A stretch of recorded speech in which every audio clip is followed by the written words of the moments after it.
ठीक आहे, आता बनवते. आता कोबीचे पकोडे हवेत म्हटल्यानंतर केले तर पाहिजेत, तर मी सुद्धा पटकन करायला घेतले. एक कोबी, त्याच्यामधला अर्धा कोबी बारीक चिरून घेतला. मग अर्धी वाटी ज्वारीचं पीठ आणि अर्धी वाटी गव्हाचं पीठ घालून घेतलं. नंतर 1 चमचा ठेचलेली मिरची, 1 चमचा आलं लसूणची पेस्ट, थोडासा कलर, चवीनुसार मीठ, अर्धा चमच इतकं लाल तिखट घातलं. हे सुरुवातीला सुकेच सगळे जिन्नस मिक्स करून घ्यायचे आहेत. नंतर थोडं थोडं पाणी घालून पकोड्यांसाठी लागणारं पीठ मळून घ्यायचं आहे. जास्त घट्ट नाही आणि जास्त पातळ नाही असं आपल्याला पीठ मळायचं आहे. पण ह्याच्यामध्ये खाण्याचा सोडा घालायचा नाही. तर पोहे खायचे 2 चमचे गरम तेल घालून छान असं मिक्स करायचं आहे.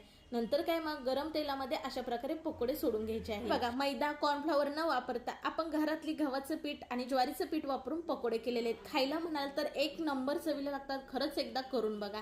आता याच्यासोबत खाल्ल्यानंतर त्याचा व्हिडिओ मी अपलोड केलेलाच आहे. लाडूला काही दम निघे ना, कधी खाईल असं झालेलं आहे.